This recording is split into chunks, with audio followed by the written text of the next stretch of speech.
To you by NBC bearing, भारताची पहिली bearing उत्पादक. हरित लवादकडून नाशिकच्या तपोवन परिसरातील वृक्षतोडीला 15 तारखेपर्यंत अंतरिम स्थगिती देण्यात आलेली आहे. दुसरीकडे सोमवारी नाशिकमध्ये मोठ्या प्रमाणात वृक्ष लागवडीचा कार्यक्रम देखील हाती घेण्यात आलेला आहे. माझ्या मागे आपण हा दुसरा कंटेनर बघतो आहे जो आंध्र प्रदेशच्या राजमुद्रीवरून नाशिकमध्ये दाखल झालेला आहे. काल आपण बघितलं की पहिला कंटेनर देशी झाडांचा नाशिकमध्ये दाखल झाला होता आणि आता हा दुसरा कंटेनर जो आहे तो या ठिकाणी दाखल झालेला आहे. गिरीश महाजन यांनी राजमुद्रीवरून जाऊन जे काही देशी झाडं या ठिकाणी निवडले होते ते झाडं आता नाशिकमध्ये यायला सुरुवात झालेली आहे. पहिला कंटेनर काल आल्यानंतर आज दुसरा कंटेनर जो आहे तो या ठिकाणी नाशिकमध्ये दाखल होतोय.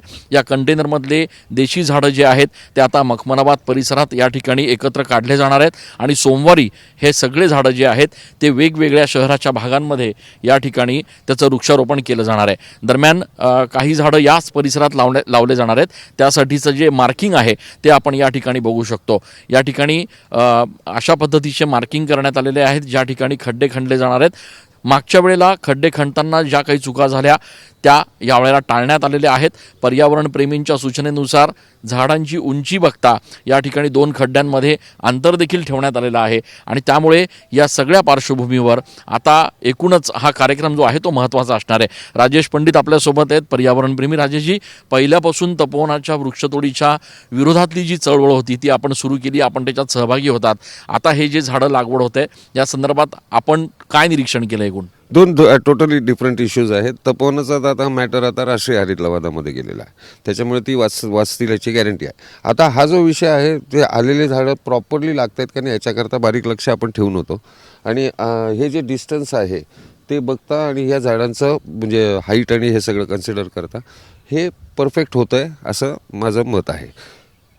आपण मागच्या वेळेला जे बघितलं की 2 खड्ड्यांमध्ये अंतर ठेवण्यात आलेलं नव्हतं, त्याच्यामुळे कुठेतरी हे झाडं जगतील की नाही अशा पद्धतीचा प्रश्न होता.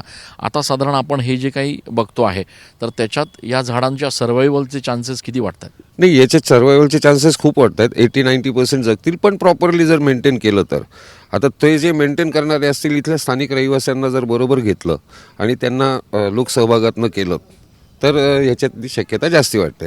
या इथल्या स्थानिक लोकांना बरोबर घेणं गरजेचं आहे. यामध्ये देशी झाडं मोठ्या प्रमाणात आहेत.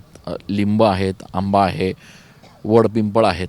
या झाडांचा साधारण पर्यावरण समतोलासाठी किती फायदा ठरू शकतो अशा वातावरणामध्ये? नाही, इथे पर्यावरण समतोल म्हणजे इथं डायरेक्ट ऑक्सिजन पार्क हा होऊ शकतो. एवढी मोठी जर स्पेस आहे आणि इथून एक बाजूनी नाला चाललेला आहे, त्या नाल्याच्या किनारी जर वड पिंपळ वगैरे घेतले तर वडाचा विस्तार खूप मोठा असतो, त्याच्यामुळे ते कॉर्नरच्या साईडनी ओढ्याच्या साईडनी घ्यावेत आणि हे कडुलिंब, आंबा वगैरे हे जे इतर प्रजाती आहेत त्या इथं लावल्या तर छान होईल. आपण बघतोय की या ठिकाणी नाशिकच्या मखमनाबाद परिसरामध्ये हे झाडं यायला सुरुवात झालेली आहे. दुसरा कंटेनर जो आहे झाडांचा तो या ठिकाणी दाखल झालेला आहे. मी आपल्याला हे झाडं जे या ठिकाणी दाखल होत आहेत ते नेमके कसे आहेत, किती उंचीचे आहेत हे दाखवण्याचा प्रयत्न करतोय. मखमनाबाद परिसरामध्ये सध्या हे झाडं जे आहेत ते या ठिकाणी उतरवले जात आहेत. आंध्र प्रदेशवरून जवळपास 1100-1200 किलोमीटरचा प्रवास करून हे झाडं आता नाशिकमध्ये यायला सुरुवात झालेली आहे. काल एक कंटेनर पहिला जो आहे झाडांचा तो नाशिकमध्ये दाखल झाला आणि आज दुसरा कंटेनर देखील या ठिकाणी आलेला आहे. इथे जर आपण दृश्यांमध्ये बघितलं तर आपल्याला लक्षात येईल की हे अत्यंत मोठे वाढलेले झाडं जे आहेत ते या ठिकाणी मखमनाबाद परिसरामध्ये आहेत. पिंपळाचं हे झाड दिसतंय. साधारण याचा बुंधा जो आहे तो देखील प्रचंड मोठा आहे.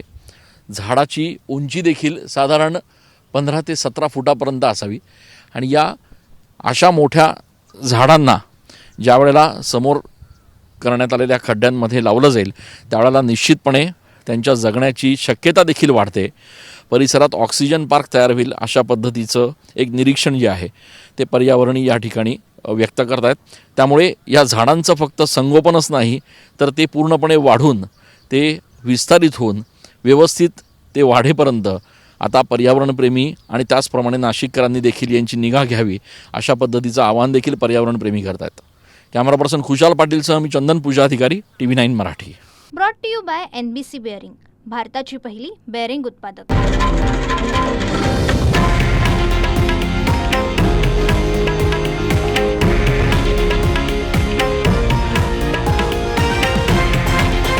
हे आहे देशातील नंबर 1 न्यूज नेटवर्क आणि आपण पाहत आहात TV9 मराठी, एकमेव.